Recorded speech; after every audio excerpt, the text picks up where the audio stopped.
இன்னும் எவ்வளோ நேரம் தான் வேலை பார்த்துக்கிட்டு இருக்குதுன்னே தெரிலையே, இன்னும் எதுவும் விடவே மாட்டேங்கிறேனுங்க. சார் சம்பளம் கொடுக்குறாங்களா, வந்து வாங்கிக்க சொன்னாங்க, வாங்க சார் வேகமா. எப்பாடி ஒரு வழியாக சம்பளம் வந்துருச்சா? சம்பளம் வாங்கிட்டு வீட்டுக்கு போகலாம்லப்பா. அதெல்லாம் ஒன்றும் சொல்லலை சார், வந்து வாங்கிட்டு போகதான் சொன்னாங்க. சரிப்பா, தான் இப்பயே வரேன். சார் சார் சம்பளம் போடுறீங்களாமே, கேள்விப்பட்டோம் சார். ஆமாம் சார், சம்பளம் வந்து உங்கள் பேங்க் அக்கௌண்ட்டுக்கு போட்டு விட்டாச்சு. சரிங்களா, நீங்கள் வீட்டுக்கு பின்னாவே கிளம்பலாம் சார். அதை சொல்ல தான் அந்த குட்டையனை விட்டவங்களை அமுச்சு விட சொல்கிறேன். சார் என் பேர் குட்டைன்னு சொல்லாதீங்க சார், என் பேர் கபாலி. எல்லாரும் உன்னை கபாலின்னு கூப்பிட்டாலும் நான் உன்னை குட்டைன்னு கூப்பிட்டாதாண்டா எனக்கு நல்லா இருக்கு. சரி சார், வாங்க சார் வீட்டுக்கு கிளம்பலாம். வாடா கபாலி போகலாம்.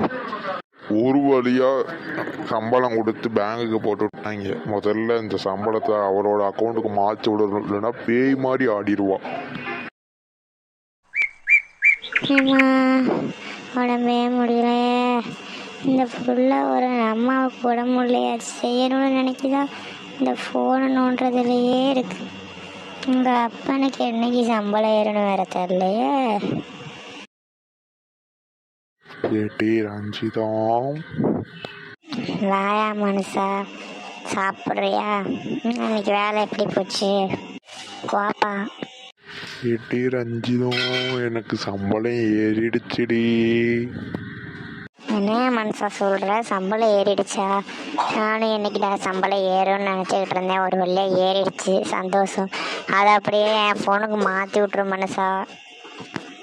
அதெல்லாம் நான் எப்பயோ மாற்றி விட்டேன், பார்க்கல. சரி பார்த்துக்கிறேன். இன்னைக்கு என்ன ஸ்பெஷலாக சமைக்கலாம் சொல்லுங்கள். இன்னைக்கு வேணா ரஞ்சிதம், நாளைக்கு ஏதாச்சும் கறி மீன் எடுத்து சாம. சரியா மனுஷா, நாளைக்கு உனக்கு லீவா? ஆமாம். சரி, நான் போய் மூஞ்சிக்கு கல்லாம் கழுவுறேன். அப்பா வந்துருக்காரே, ஏதாச்சும் வாங்கப்பா அப்படின்னு ஒரு வார்த்தை சொல்லுதா? மெண்டலை பற்றி வச்சிருக்கேன், ஒரு மெண்டலை பற்றி வச்சிருக்கேன். அதான் வாப்பான்னு என்னவா மெண்டலாமா நீனு? அதில் ஒன்றும் கேட்காப்ப செவிட வச்சுக்கிட்டு நான் என்ன பண்ணுறது? இப்போ அங்கிட்டு அந்த ஃபோனை வாங்கி கொடுத்தது பெரிய தப்பாக போச்சு. ஹை, முதல்ல அந்த ஃபோனை பிடுங்கணும். சரி, என்னவா கத்திட்டு போ, நான் போய் கோலாட்டில் போய்ட்டு தண்ணி பிடிக்கிறேன். பாய். போ. என்ன இது, இதுங்க ரெண்டும் உட்காந்து சோகமாக ஃபீல் பண்ணிக்கிட்டே இருக்குதுங்க.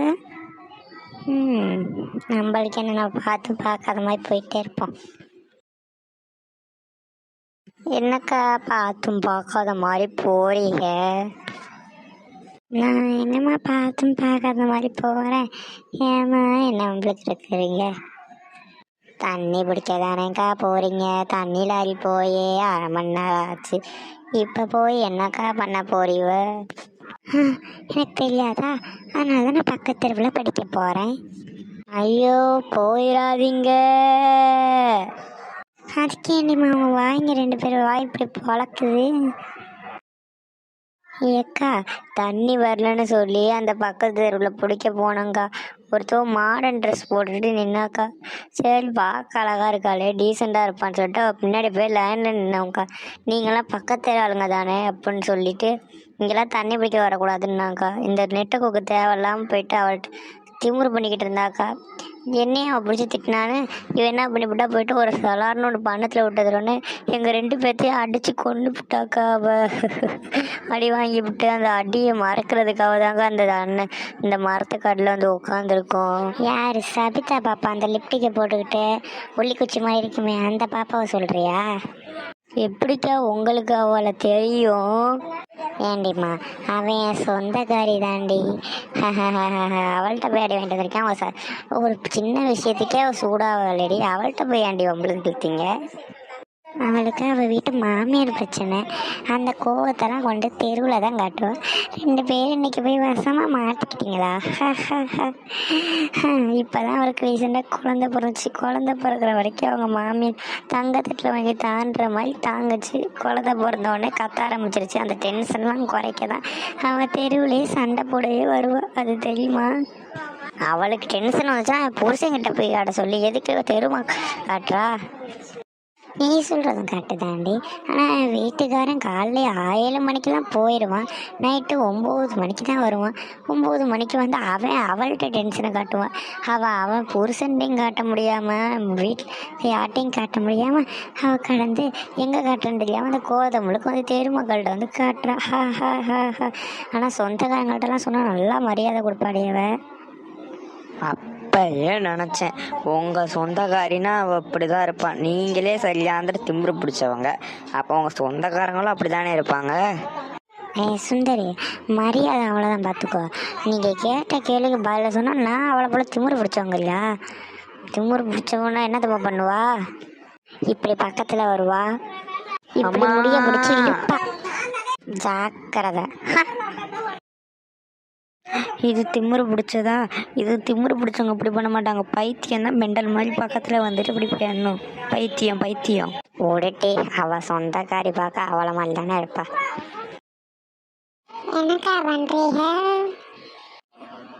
என்னக்கா மூஞ்சி இப்படி ஷாக்காகி இருக்கு? வாங்கிட்டேன்னு சொல்லணுமா? மேலே கொஞ்சம் பாரேன். ஏன் சொல்லுகிற கதையை கேளு பூஜா. ஏக்கா, நீ சொல்ற கதையை கேட்டுக்கிட்டு இருந்தேன்னா நேரம் இருக்காது. சரி உட்காந்து ஃபீல் பண்ணிக்கிட்டு இருக்காங்களேன்னு வந்து உங்க கதையை கேட்டேன். இது ஒரு மொக்க கதை. இந்த மொக்க கதையை கேட்கறதுக்கு நீங்க 2 பேரும் ஃபீலே பண்ணிக்கிட்டு இருந்திருக்கீங்க. போங்கக்கா, நான் போறேன். காமெடி பீஸு பூஜா கூட நம்ம கதையை கேட்க மாட்டேங்கிறா. அவளை கேவலமாயிடுச்சுக்கா நம்ம கதை. சிவா, உன் கூட உட்காந்து நானும் ஃபீல் பண்ணிகிட்டு இருக்கேன். இவ ஒரு ஆலிவ் அடிச்சான்னு இங்கிட்டு நான் கிளம்பி போகிறேன். என்ன இந்த அக்காவும் போயிடுச்சு. சரி நம்மளும் போவோம்.